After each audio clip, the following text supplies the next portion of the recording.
October 31st, 10:47 p.m. Music blasted, laughter echoed, flashing lights cut through the dark. Brandon Miller walked into the party wearing a vampire costume. He never walked out. Brandon wasn't the kind of kid you'd expect to become a victim. He wasn't popular, but he wasn't invisible either.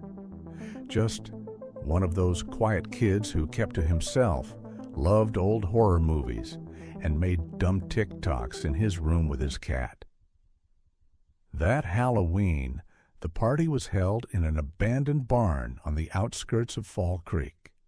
No adults, no lights, just 80 teenagers with alcohol, fake IDs, and masks hiding real intentions. The barn was strung with orange bulbs, lit jack-o'-lanterns flickering like dying stars. Brandon arrived with 2 friends.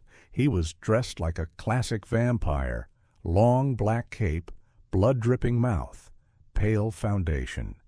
Ironically, his costume would be the most accurate of all. Just 94 minutes later, someone found his body in the upper hayloft. At first, everyone thought it was a prank. He looked posed, but then someone screamed. Because it wasn't ketchup on his shirt and the plastic scythe lodged in his side. It wasn't so plastic after all. A murder committed in a crowded party, dozens of witnesses, yet not one clear memory, just noise, masks, and fog machines. The chaos that followed was instant. Phones were snatched away, lights turned on, and someone, probably the most sober, called 911. When police arrived, they found a barn full of teenagers in makeup and mayhem, crying, denying, pointing fingers. The first interviews were a mess.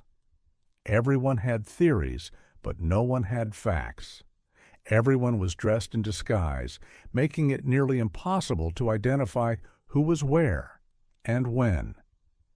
Still, 3 names came up more than any others. Maddie Rivers, Brandon's ex-girlfriend. Pretty, popular, possessive. Their breakup a month earlier had turned toxic fast. She was seen yelling at him that night in the driveway. Witnesses said her words weren't playful. They were venomous. Jake Fulton, linebacker, loud, aggressive, known to pick on Brandon since middle school. Some said Jake caught Brandon filming something he shouldn't have that night, something on Jake's phone. Tyler Klein, quiet tech whiz, self-proclaimed party DJ. Tyler wasn't Brandon's friend, but he was obsessed with documenting everything: GoPros, drone footage, secret snap stories. He had the barn wired like it was a found-footage horror film. The police hoped Tyler's devices held something, anything, that could lead to a suspect. But the most important clip of the night was missing: the camera covering the hayloft. You can lie to a detective. You can delete a video. But metadata always tells the truth. Tyler claimed the file must have been corrupted. "The battery died," he said. "I swear I didn't see anything." But his phone logs told a different story. A backup had been auto-saved to his cloud minutes before Brandon's time of death. Digital forensics recovered a 57-second clip. In it, Brandon ascends the stairs of the hayloft, looking anxious. A dark figure follows, hooded, cloaked, wearing a white mask with hollow eyes. The audio is faint, but Brandon's voice is clear. "You can't keep doing this. It's over. Just let it go." The figure raises the scythe. The camera jolts. The screen glitches. Then silence. But forensic analysts paused the frame at the 41-second mark. One moment of imperfection where the figure's mask slips, revealing not a man's face, but a girl's. long red hair tumbling out beneath the hood, pale skin, shaking hands. People think rage is loud, but Maddie's rage was patient. It wore eyeliner, it waited in the dark, and it brought its own weapon. Maddie Rivers was arrested within 24 hours. In the interrogation room, she wore a blanket around her shoulders, like a cape. No costume this time. Just tear-stained cheeks and smeared mascara. She claimed it was an accident. "He pushed me," she said. "I just wanted to scare him."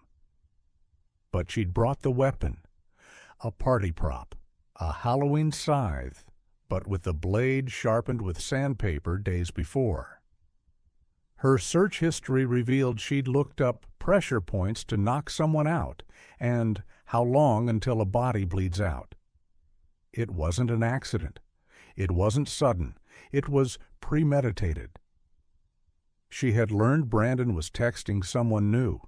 She couldn't handle it, couldn't stand the thought of losing him. She waited for him upstairs, planned the moment, wore a disguise. And she stabbed him once, clean, just left of the sternum. The autopsy said he died within minutes. They say the dead don't speak, but Brandon's silence tells a louder story than anything Maddie ever said. The case stunned the country.